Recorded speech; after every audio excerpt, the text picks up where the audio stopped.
guys? We're trying to get some spoilers out of everybody. It's painful. You guys won't give us some.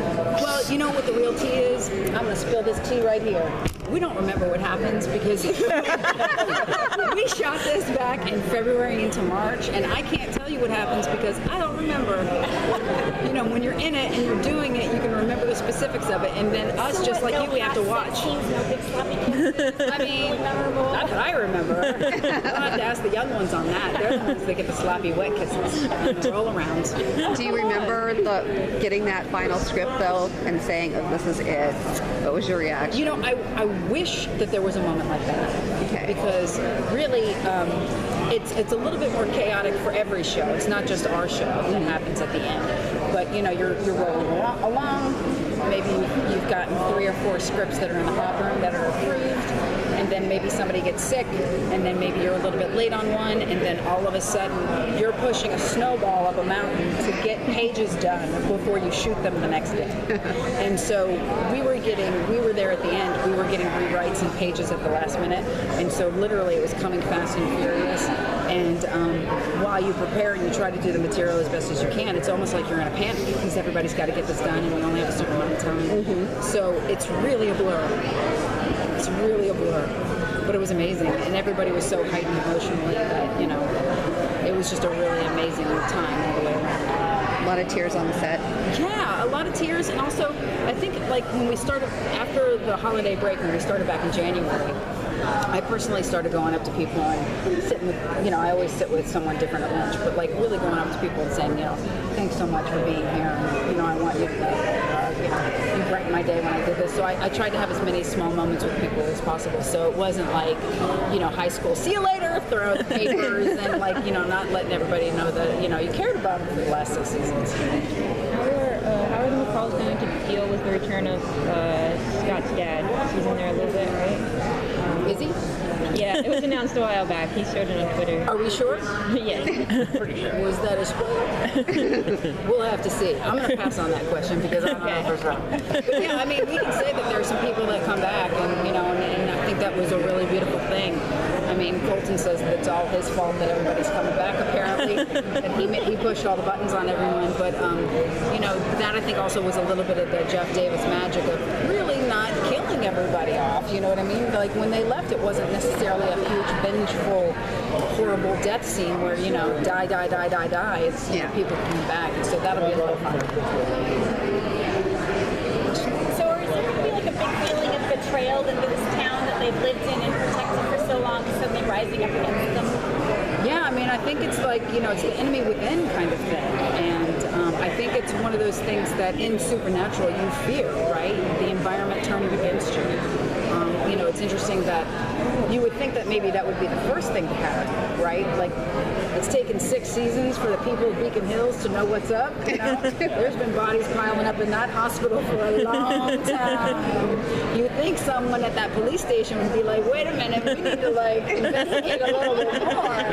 Just a little bit. Just a little bit. And like nobody knows, like in the neighborhoods, people are out wolfing around. Nobody has ever seen it, you know, so, but it's interesting that it's coming at the end. And I think actually, you know, even though it's a supernatural show, I think the humans on our show could be very powerful.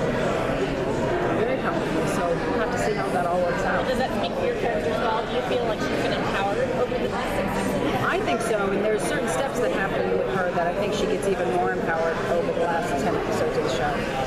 For the longest time, me personally, I shipped Mama McCall and Zelensky to be together. Yes. She kind of hooked up with Chris Sargent last season.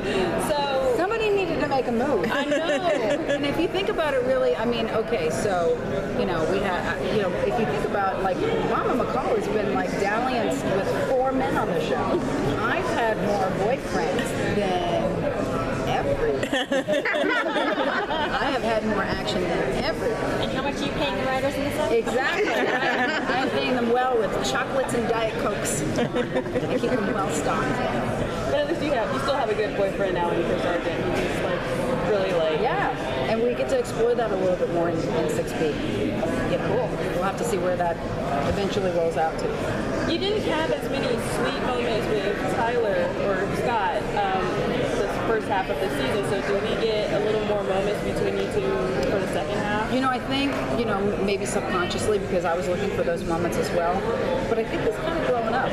You know, so those sweet moments aren't so sweet anymore because they're adult moments and they're more real and they're more grounded. And I think, you know, you have to, I feel like I'm a step-parent. So I feel like you know, at one point you turn around and you look at your child and you realize that they're not a child anymore. And if you respect your child, you deal with them differently. Because how else are you going to know everything that you poured into them is stuck? If you're coddling them and not letting them grow, then you'll never know all those beautiful ingredients. And then you stuck them in the oven and you pulled out a fully baked cake. Like, what does that cake look like? And I think that's what we get this season coming up in 6 weeks. Do you have a favorite episode of Disney? Just any number? Yeah. Well, like, I really like 316. Episode 316 was amazing, not to be done by 202. I mean, I really have to think about that. They're all really special to me. That's fair. Yeah. I mean, I remember, you know, Tyler is almost there every single day. He's been there every single day for almost 7 years when you count like the years of the month. So I'm sure his days kind of melt together a little bit more than mine. I'm there maybe once or twice every couple of weeks. So for me, driving at the set, seeing what color scrubs, it's not all a blur with me. All those days are really, really special. It has such a passionate fan base. Yes. What's it going to be like to say goodbye to the fans after the season's over? Well, I hope I don't have to say goodbye. I hope that everybody sticks around for everybody's upcoming projects and wonderful things. You know, I mean, look, Daniel's on Fear the Walking Dead, right? That's out there. Yes. Yeah. Pretty sure he's in the panel like right now. Yeah. Okay, yeah. So, you know, Charlie and Max, they're involved with producing stuff, writing, creating, and producing stuff. Holland's on a new show. You know what I mean? Shelley's been in a couple of things. Tyler, obviously, with, you know, Jane the Virgin. And so, you know, I hope that we don't have to say goodbye. I hope it's just like, what's next? What's next for everybody? Is there anybody that you got to work with this season that you hadn't worked with much in the past, with so many people coming back and like everybody teaming up? You know, in 6A, I got to work more with Ryan Kelly, and that was fun. We had a couple of scenes together there at the end, and so that was a lot of fun. But other than him, I can't think of anybody off the top of my head. Is Mama McCall going to weigh in on the new romance for Sunset? What's that? Is she going to want to weigh in on Scott's new romance? Maybe. Maybe not. Okay. Thanks for your questions, you guys. Thank you.